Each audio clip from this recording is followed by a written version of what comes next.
ओवैसी साहब का मंच लगा हुआ है और ओवैसी साहब अपना भाषण दे रहे हैं, जनता को दिखाना चाहेंगे। सामने ही ओवैसी साहब बता रहे हैं, अपनी बातें बता रहे हैं। सामने मंच पे डीन ओवैसी साहब भी है और जनता भी यहाँ पर मौजूद है। जनता के बीच में हम आपको दिखाएंगे। ओवैसी साहब ने अपनी बात बताई और ये देखिए सामने हम डायरेक्ट जोड़ रहे हैं आपको, जो ओवैसी के तगड़े समर्थक हैं और कद्दावर नेता भी हैं, इनसे हम डायरेक्ट जोड़ रहे हैं आपको, क्योंकि कवाल से बिलोंग करते हैं। जी, क्या रहा जनता इतनी है, कैसा लग रहा है? बहुत बढ़िया लग रहा है, बड़ा अच्छा लग रहा है। क्या आपकी मेहनत वसूल हो गई? इंशाल्लाह वसूल होगी, वसूल होगी, वसूल होगी। सबसे पुराने सिपाही माने जाने वाले आप ओवैसी इस एरिया के। देखो ये तो पुराने नए तो जो भी कुछ है वो सब जो नए हैं वो भी बेचारे ओवैसी साहब के सिपाही हैं और सब अपनी क़यादत के लिए जिंदा करने के लिए खड़े हैं और सभी जितने भी आए हैं वो सब उनकी बड़ी मेहरबानी है। क्या कुछ बदलाव देखने का मौका मिला इस बार? बड़ा बदलाव होगा, बड़ा जो जनता चाहती है वो बदलाव बड़ा होने जा रहा। इंशाअल्लाह। क्या गठबंधन की टांग खींचने के लिए आए? टांग बिल्कुल नहीं खींचनी, हमें तो अपनी जीत का मसला है हमारा, हमें किसी की टांग नहीं खींचनी। अच्छा, मुस्लिम बहुल्य क्षेत्र माना जाने वाला ये एरिया है, क्या लगता है मुसलमान तुम्हारी तरफ है? इंशाल्लाह मुसलमान भी हमारी तरफ है और गैर मुस्लिम भी हमारी तरफ है। हम किसी के जो है बिना पक्ष की बात नहीं करते, हम सबके पक्ष की बात करते हैं।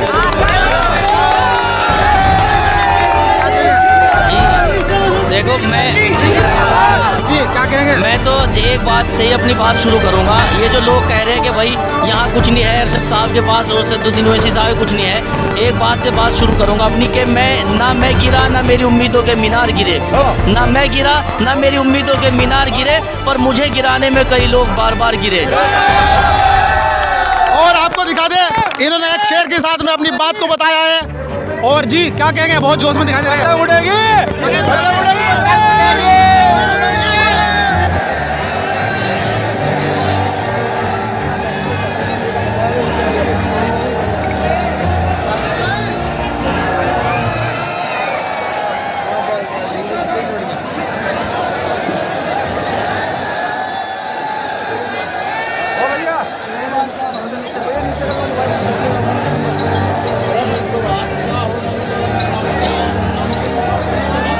बिस्मिल्लाहिर्रहमानिर्रहीम। अस्सलामु अलैकुम वरहमतुल्लाहि वबरकातुहू। मुअज़्ज़िज़ हाज़िरीन इकराम, बुज़ुर्गान कौम और मिल्लत, मेरी इज़्ज़तदार माँ और बहनों, गयूर नौजवान साथियों, मंच पर जो हज़रात बैठे हुए तशरीफ़ फरमा हैं और मीरापुर विधानसभा के मजलिस इत्तेहादुल मुस्लिमीन के उम्मीदवार कैंडिडेट मेरे भाई जनाब अरशद राना साहब, मगरबी यूपी के MIM पार्टी के अध्यक्ष मेरे भाई मेहताब चौहान साहब, ज़िला सदर इमरान हाशमी साहब, उत्तराखंड के मजलिस पार्टी के सदर जनाब नैयर काज़मी साहब, फरमान एडवोकेट साहब और ख़ास तौर से जनाब शाहनवाज प्रधान साहब, जिन्होंने आज हमको यहाँ पर ये इंतखाबी जनसभा करने की इजाज़त दी, उनका बहुत शुक्रिया। अजीज़ दोस्तों और बुज़ुर्गों, पिछले 14-15 दिन से मैं महाराष्ट्र में वहाँ के विधानसभा के चुनाव में इंतखाबी मुहिम में मसरूफ़ रहा और कल रात धूलिया में एक जलसे को मुखातिब करने के बाद 3 घंटे के सफ़र के बाद हम औरंगाबाद पहुँचे और फिर सुबह 7 बजे की फ़्लाइट लेकर हम दिल्ली पहुँचे और दिल्ली से अल्हम्दुलिल्लाह गाड़ी से यहाँ पर 3 घंटे में पहुँचे हैं। मैं अल्लाह का शुक्र अदा करता हूँ कि अल्लाह मुझे यहाँ पर आने का मौका दिया, आपके दरमियान में खड़े होकर हमारे उम्मीदवार जनाब अरशद राना साहब और पार्टी के बारे में बोलने का मौका इनायत फरमाया।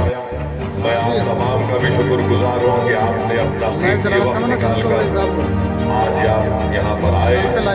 मैं सिर्फ आपसे इतनी गुजारिश करने आया हूँ कि ककरोली गांव में ये एक अजीम शान लाइव चल रहा है जलसे आम हो रहा है, इंतखाबी जलसा कि 20 तारीख के दिन आपको अपना एक वोट पतंग के निशान पर बटन दबाकर मेरे वाले आप अपने इत्तेहाद को मजबूत करिए, उत्तर प्रदेश में अपनी क़यादत को मजबूत करिए और अपनी एक बेबाक आवाज को से कामयाब हो जाते।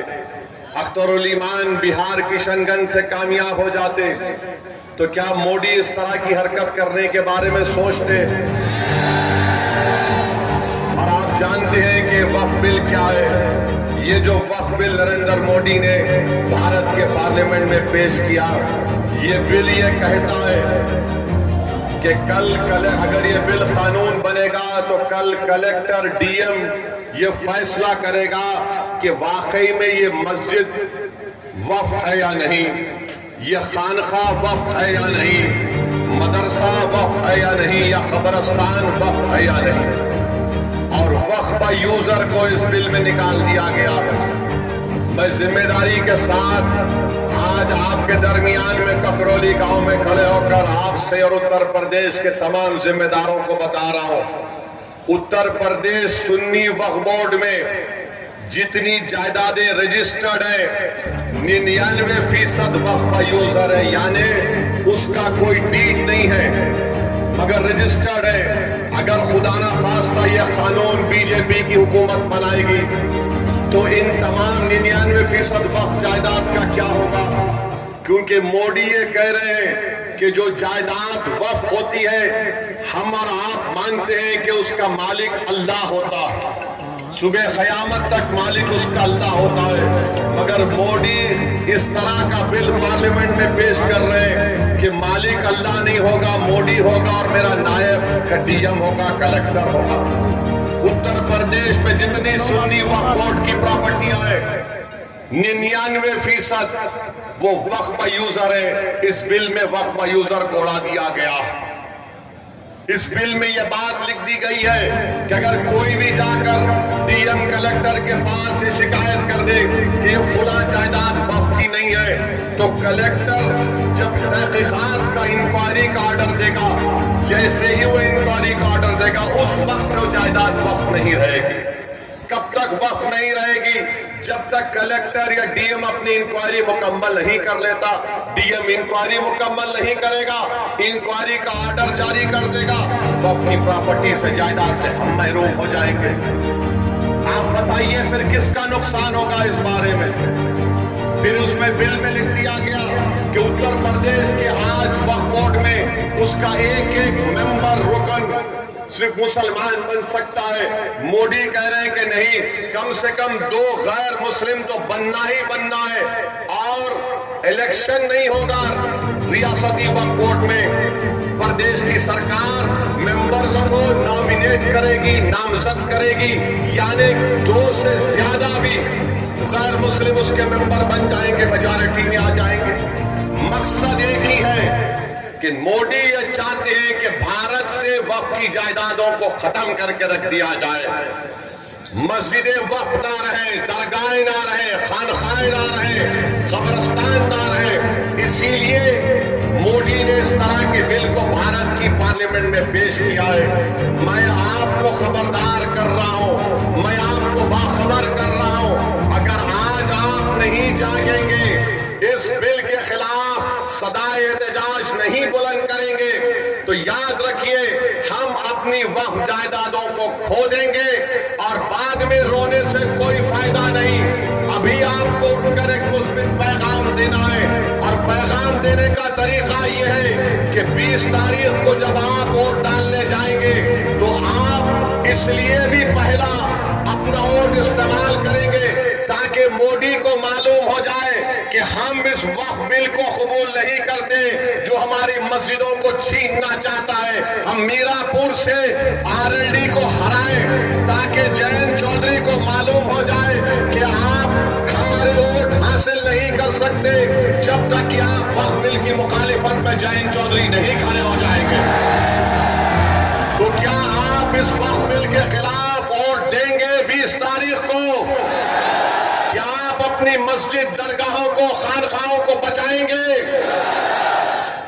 आप आपने इंशाअल्लाह कह दिया, मगर याद रखिए अगर आप मुत्तहदा तौर पर अपना एक एक वोट मोदी के इस काले बिल के खिलाफ इस्तेमाल करेंगे तो मोदी को भी पैगाम मिलेगा, जयंत चौधरी को भी पैगाम मिलेगा कि मीरापुर की जनता ने जो फैसला दिया है वो सिर्फ मीरापुर की हद तक महदूद नहीं है, बल्कि पूरे उत्तर प्रदेश की आवाम ने फैसला दिया है कि हम तुम्हारे इस कानून इस बिल को नहीं मानते जो हमसे हमारी मसाजिद को और वक्फ की जायदादों को छीनना चाहता है। अब जब वक्फ का बिल पेश हो रहा था पार्लियामेंट में, कौन खड़े होकर मौसर तरीके से संविधान की दफा 25, 26 का हवाला देकर उसकी मुखालिफत में कौन खड़ा हुआ वो पार्लियामेंट के रिकॉर्ड में मौजूद है। दूसरे पार्टी के लोग भी खड़े हुए, समाजवादी के नेता अखिलेश यादव भी खड़े हुए, बिल के बारे में बोलने के बजाय वो कोई और दास्तान सुना रहे थे, वो कोई और ही दास्तान सुना रहे थे। तो मेरे अजीज दोस्तों और बुजुर्गों, याद रखिए अगर आप मौजूदा हालात में अपने वोट से अपने नुमाइंदों को कामयाब नहीं करेंगे तो जो बरसों से हमारा इस्तेसाल चल रहा है वो जारी और सारी रहेगा। अगर MIM पार्टी जीतती है तो यहाँ पर भारत की जमहूरियत मजबूत होगी, गरीबों और मजलूमों को एक आवाज मिलेगी, क्योंकि आपने समाजवादी को कभी वोट दिया, कभी बसपा को वोट दिया, कभी RLD को वोट दिया। आप सिर्फ वोट देते हैं मगर आपकी आवाज कोई नहीं उठाता, कोई आपके लिए लड़ने के लिए तैयार नहीं होता। मैं आपको बता रहा हूं, आप याद रखिए फैसला तो आपका है, जमहूरियत है, आप जिसको चाहे वोट दे दें, मगर अगर आप इस बार भी इस डर में आ जाएंगे कि नहीं नहीं ये अरशद राना जीतेगा या नहीं जीतेगा, मेरे भाई जब जंग करना है जमहूरियत में तो जंग खूब तरीके से करनी चाहिए। हमारा मामला यह है कि जंग करने से पहले हम नतीजे पर पहुंच जाते हैं, जंग करने से पहले हम नतीजे पर पहुंच जाते हैं। अरे हम हार गए तो कैसा, अरे मेरे भाई मिसाल दे रहा हूं समझाने के लिए, बुरा मत मानिए। 70 साल से वो फलस्तीनी गाजा और मगरबी किनारे में लड़े जा रहे हैं, मर रहे हैं। 40,000 अब तक मर गए, 12 लाख बेघर हो गए, लाखों लोग बेघर हो चुके, मगर उनके हौसले को देखो, वो डर नहीं रहे बल्कि मुकाबला कर रहे हैं। क्यों मुकाबला कर रहे हैं? क्योंकि इजराइल एक जालिम मुल्क है, इजराइल एक जालिम मुल्क है और वो जालिम मुल्क गाजा में नस्ल कशी कर रहा है। मगर एक मिसाल देने के लिए आपको बता रहा हूं। दूसरी बात मैं आपके सामने ये अर्ज करना चाह रहा था कि यहां पर अंसारी बरादरी बहुत बड़ी तादाद में है, उनका कारोबार पूरा का पूरा ठप होकर रह गया, कोई नहीं पूछता। आप देखते जाइए बीजेपी क्या कर रही है। जो भी अल्पसंख्यक समाज के लोग अपने हाथ और खून पसीने की कमाई से अपनी जिंदगी गुजारते, उनकी कारोबार को, उनके बिजनेस को खत्म कर दिया जा रहा है, मगर कोई आवाज उठाने वाला ही नहीं, कोई लड़ने वाला ही नहीं। चुनाव आ गया तो सब आ जाते हैं कि भैया को जिताओ, दरी बिछाओ, अपनी जवानी को कुर्बान करो, उसके बाद हम ही मरते हैं, उसके बाद हम ही मरते हैं। तो मेरे अजीज दोस्तों और बुजुर्गों, मेरे भाई आप सुनिए, हाँ जिंदा है, आप भी जिंदा है, हम भी जिंदा है। हम और आप जब तक जिंदा है उस वक्त तक क़यामत नहीं आने वाली, अल्हम्दुलिल्लाह। अब आप तीसरी जो है बात हम आपको बताना चाहते हैं, यहां पर आप जानते हैं कि मजलिस पार्टी जब लड़ रही है तो मुझे बताया गया कि हस्बे आदत, हस्बे रिवायत हमारे जो सियासी मुखालिफिन है वो बोलना शुरू कर दिए, भाजपा का फायदा हो जाएगा, भाजपा का फायदा हो जाएगा। कहां से फायदा होगा मुझे बताओ। अच्छा, यहां पर एक और विधानसभा में उत्तर प्रदेश में चुनाव हो रहा है, करहल में हो रहा है। करहल में बीजेपी का उम्मीदवार कौन है? अखिलेश के भाई धर्मेंद्र का बहन वही लड़ रहा है। तुम अपने परिवार को नहीं रोक सकते और तुम आकर यहां पर मीरापुर में कह रहे हो कि मजलिस लड़ रही है तो फुलां को फायदा हो जाएगा। अरे तुम्हारे भाई का बहन भी लड़ रहा है, यानी तुम्हारे परिवार हर पार्टी में बैठकर मलाई और गुलाब जामुन खा लेंगे और हमको वोट ना दे कोई। युवा भी हमारे साथ जुड़ रहे थे, युवा बड़े आकर्षित हो रहे हैं, बड़ी मोहब्बत दिखा रहे हैं, तो बात करते हैं। जी क्या नाम है आपका? मेरा नाम मोहम्मद मुदस्सिर है जी। क्या कहेंगे मुदस्सिर भाई, आप यहाँ पर आए? यहाँ पर आए जी, खूब मजा आ रहा, बहुत फुल आनंद आ रहा।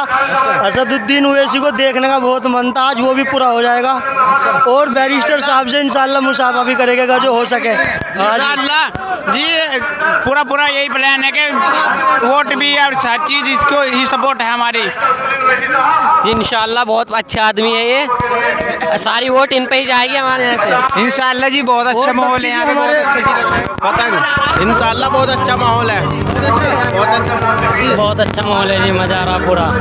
और ये हम ओवैसी साहब के मोहब्बत के लिए आए हैं। अच्छा जी इस बार जो इलेक्शन लड़ रहे हैं, क्या कुछ बदलाव होगा इलेक्शन में? जी बहुत बदलाव होगा। बहुत बदलाव होगा जी। ये मुस्लिम जन सैलाब देखने को मिल रहा है, क्या ये वोटों में तब्दील होगा? जी इंशाल्लाह वोटों में तब्दील होगा। वोटों में तब्दील होगा। और ये कहना ये थे कि वोटों में तब्दील होने के लिए बता रहे हैं, मिलते हैं न्यूज़ के साथ।